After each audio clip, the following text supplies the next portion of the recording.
Ada customer berupa mungkin restoran, ada berupa hotel, ada berupa toko kelontong, itu nanti memiliki sales channel yang berbeda.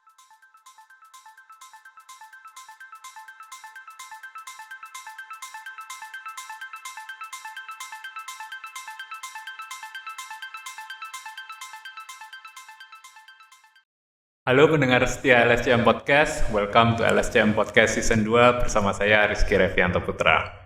LSCM Podcast adalah sebuah platform di mana kita bisa belajar mengenai logistik dan supply chain management dengan ahli-ahli yang ada di dalamnya. Kali ini kita akan membahas sebuah industri yang sangat menarik karena industri ini sangat dekat dengan kehidupan kita, yaitu industri air mineral dalam kemasan. Sudah bersama saya hari ini adalah seorang deployment manager dari Danone Aqua, Pak Rama. Apa kabar Pak Rama? Sehat Pak Rizky. Pak Rizky gimana? Sehat? Alhamdulillah sehat. Ya Pak Rama, nanti kita akan ngobrol-ngobrol seputar logistik dan supply chain management terutama di Danone Aqua ya.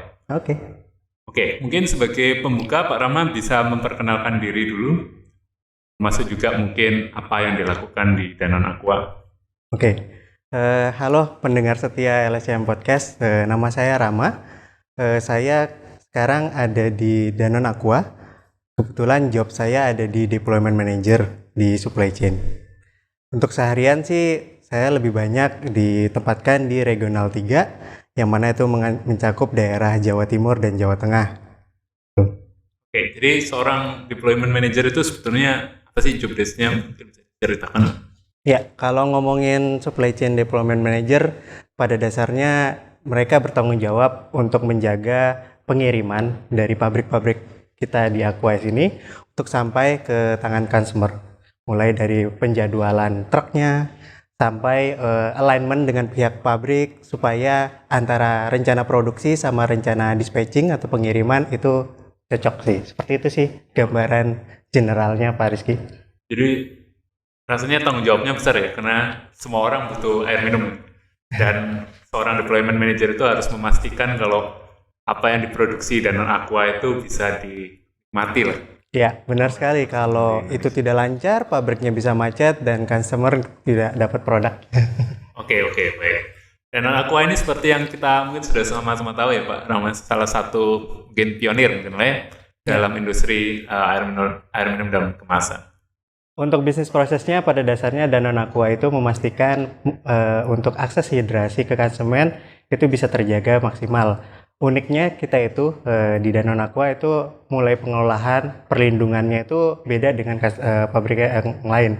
Kita mulai dari 9 kriteria quality, ada 5 tahapan filtrasi dan 1 tahun penelitian. Jadi nggak sembarangan mencari sumber air mineral seperti itu sih.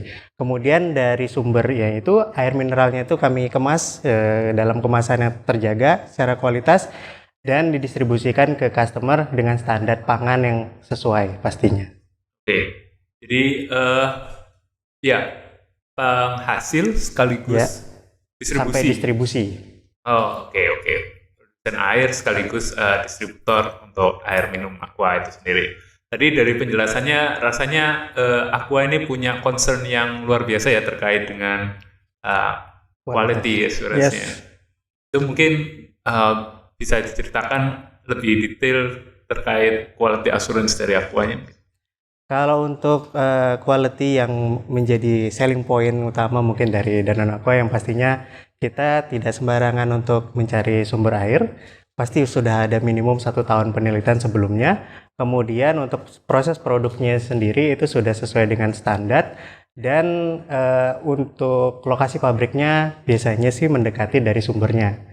Itu yang menjamin gimana caranya nanti dari sumber langsung bisa segera diproduksi dan dikemas secara higienis. Oke, berarti pencarian sumber air dilakukan sendiri ya sama Danone Aqua ya? Untuk pencarian sumber air kita biasanya melibatkan tim akademis atau tim pihak yang lain ya. Biasanya bahkan sampai melibatkan tim universitas lain sih untuk bisa membantu kita mencari sumber air yang sesuai dengan kriteria.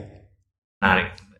Apakah memang sumber air yang digunakan oleh Danone Aqua ini memang tersebar di seluruh Indonesia mungkin atau terpusat di beberapa daerah? Untuk sumber airnya pastinya tersebar ya, karena kita saat ini memiliki 22 pabrik yang tersebar mulai dari Pulau Sumatera, Jawa, sampai Bali dan Sulawesi Utara. Itu sih. Jadi kalau ditanya sumbernya di mana, ya bisa dikatakan mendekati dari 22 pabrik itu sendiri sih. Oke, oke. Mungkin kita karena kita podcast supply chain management ya, jadi Yes. kita pecah pembahasan kita dari supply-nya dulu mungkin ya, dari supply-nya dulu. Jadi ada sumber air di sana, kemudian pabrik dari Aqua mendekati sumber air. Tapi apakah semua pabrik Aqua atau semua sumber air yang menjadi sumber dari Aqua itu ada pabriknya punya Aqua, atau ada beberapa sumber yang nggak ada pabriknya, ada beberapa sumber yang ada pabriknya? Mayoritas ada pabriknya. Seperti itu sih Pak Rizky. Jadi di mana ada sumber mata air, di situ ada pabrik Aquanya. Ya, karena kalau dari segi supply chain pastinya kalau kita mendesain satunya untuk sumbernya doang, pabriknya di tempat lain, sudah pasti kan teman-teman di sini paham akan agak timbul cost yang tidak efisien di situ sih, seperti itu. Baik, menarik. Kemudian pabriknya di sana, kemudian seluruh operasi pengelolaannya juga dilakukan oleh Aqua sendiri. Ya. Oke, kemudian kita melangkah ke distribusinya. Jadi dari pabrik itu kemudian dikemanakan sebelum sampai ke konsumen? Untuk hasil produksinya biasanya kita langsung salurkan ke customer kita. Biasanya kita tidak langsung direct end customer, kita memiliki channel distribusi ya. Untuk step pertama mayoritas produk itu langsung kita kirimkan ke distributor kita. Sebagian juga kita kirimkan melalui channel distribusi yang dimiliki oleh Danone Aqua sendiri. Jadi kami punya depo yang dimiliki oleh kita dan juga memiliki customer berupa distributor-distributor ini yang tersebar di seluruh Indonesia. Oke, jadi rasanya Pak end consumer itu bukan konsumen langsung dari Danone Aqua ya? Ya. Jadi lebih ke distributor satu, kemudian mungkin ada skema lain? Kalau untuk skemanya biasanya ada urutannya sih, mulai dari distributor, wholesaler, nanti biasanya ada retail, baru ke end customer. Umum pada skema FMCG pada umumnya sih sebenarnya. Oke. Tapi yang kita mungkin semua sering lihat ya, kalau Aqua ini punya, mungkin saya nggak tahu, ada kerjasama khusus dengan rumah makan misalnya atau hotel. Itu apakah memang skema tersendiri atau bagaimana itu? Ya, selain channel distribusi kita juga punya sales channel. Sales channel ini biasanya tergantung dari customer yang kita punya ya. Ada customer berupa mungkin restoran, ada berupa hotel, ada berupa toko kelontong, itu nanti memiliki sales channel yang berbeda. Kalau yang dikejeputkan oleh Pak Rizky, pastinya nanti setiap customer kita, setiap sales channel punya metode atau istilahnya proses penjualan yang berbeda dengan satu dengan sama yang lainnya. Itu sih. Oh, oke. Jadi seandainya misal ada penjualan ke sebuah bisnis gitu ya, termasuk rumah makan, itu biasanya mereka yang post sendiri atau secara aktif Aqua yang mencari partner untuk sales channel. Kalau untuk itu saya rasa sih bisa jadi keduanya sih. Tinggal nanti menyesuaikan dari case-nya. Tapi mungkin dari sini kita open aja, mungkin ada teman-teman yang tertarik untuk menjual Aqua, ya bisa aja nanti mungkin bisa menghubung nanti ke PIC yang bersangkutan. Iya.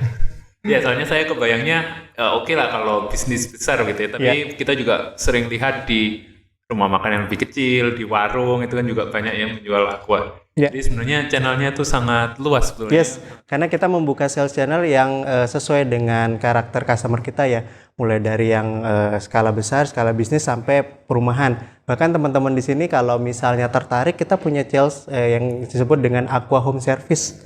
Aqua Home Service ini memungkinkan untuk mungkin orang-orang rumahan yang punya lahan lebih bisa berniat untuk belajar entrepreneur ya, menjual produknya itu bisa melalui sales AHS itu sendiri sih.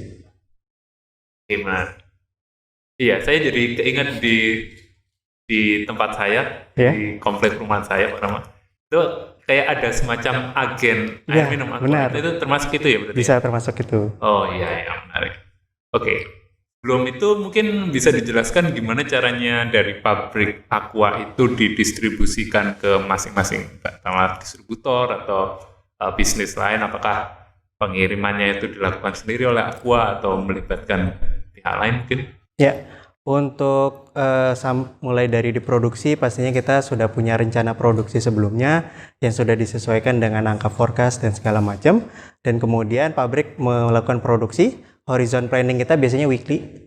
Nanti weekly dijalankan produksinya, dan kita di deployment itu bertugas untuk membuatkan jadwal gimana caranya nanti setiap truk yang akan mengambil ke pabrik ini bisa sesuai dengan jadwal. Untuk proses pengirimannya sendiri beragam ya, tergantung dari tadi distribution channelnya sendiri. Kalau bisanya ke distributor, mayoritas memang nanti menggunakan truk dari rekanan kita di distributor. Kalau untuk pengiriman ke TIV nanti kita biasanya melibatkan dengan vendor transporter sih, seperti itu. Tadi saya sempat dengar ada proses forecast, mungkin gimana bisa dijelaskan proses forecast yang biasa dilakukan Aqua mungkin sedikit. Ya, untuk proses forecast pastinya dari segi supply chain itu sangat krusial ya Pak Rizky. Karena proses forecast tidak melulu soal produksi aja, tapi gimana caranya untuk kita merencanakan pembelian material. Nah, biasanya forecast itu sendiri nanti di breakdown, ada yang long term, ada yang mid term, ada yang short term. Biasanya nanti di breakdown akan kita koordinasikan dengan berbagai pihak.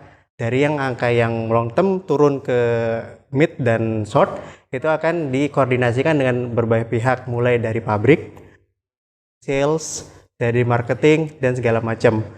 Hal itu nanti kita pastikan bagaimana nanti strategi dari masing-masing departemen ini bisa terakomodir secara maksimal. Pastinya nanti mulai dari horizon tertentu itu akan di freeze ya biasanya planningnya. Kalau di supply chain kita mengenal ada biasanya horizon yang di freeze. Jadi itu nanti supaya tim pabrik atau tim supply chain kita bisa memastikan produknya ready, materialnya ready, dan kita sudah siap untuk memproduksinya. Seperti itu sih gambaran singkatnya. Ya, menarik ya. Apalagi air minum lah, mineral water itu sebuah komoditas yang sangat common ya, sangat fungsional. Demand-nya juga pasti ada secara konstan. Jadi ya oke lah, forecast-nya emang komprehensif gitu. Kemudian ya tadi kita bicara tentang channel-channel penjualan dari Danone Aqua. Sebentar, sebelum itu mungkin produknya dari Danone sendiri hanya Aqua aja? Untuk produk itu sendiri saya mungkin kenalin brandnya ya. Brand kita punya 3 brand utama. Untuk di Danone Aqua itu biasanya ada pertama Aqua, sudah pasti kenal ya. Kemudian brand Fit yang biasanya warnanya merah, dan juga brand Maison itu untuk brand hidrasi kita. Itu. Jadi 3 itu sih. Oke. Ada 3 ya. Ya, brandnya. Ya, tadi saya tertarik ada Fit juga. Fit itu juga brand air mineral ya? Ya. Ya, apa tujuannya dari Danone Aqua menceritakan atau memproduksi 2 brand yang secara head to head akan bersaing? Karena antara 2 brand ini punya tujuan atau selling point yang berbeda. Oke, jadi punya positioning yang berbeda kurang lebih ya. Jadi mungkin tidak 100% head to head, tapi saling melengkapi lah. Ya, benar sekali. Wah, menarik. Oke, apakah kedua atau mungkin semua ya, semua brand yang diproduksi oleh Danone Aqua itu diproduksi di tempat yang sama? Untuk brand Aqua dan Fit itu diproduksi di pabrik yang berbeda. Sementara untuk yang beverage atau Maison itu memang diproduksi di beberapa pabrik kami, sesuai dengan karakter lokasi masing-masing. Pastinya untuk produknya itu sendiri itu sudah memenuhi dari standar pangan dari Danone dan regulasi standar pangan yang berlaku dari pemerintah. Oh, oke. Kemudian mengenai channel penjualannya, apakah juga unik per masing-masing brand atau mereka punya channel yang sama? Untuk channelnya sama sih, channel yang sama. Ini harapannya memang untuk memastikan customer kita punya pilihan yang lengkap antara setiap brand itu ya, mulai dari Aqua, Fit, dan Maison juga sih. Oke. Ya, kayak jadi kalau yang saya bayangkan ya Pak, mungkin bisa diklarifikasi. Penjualan dalam kemasan seperti botol, maksudnya botol plastik 600 ml,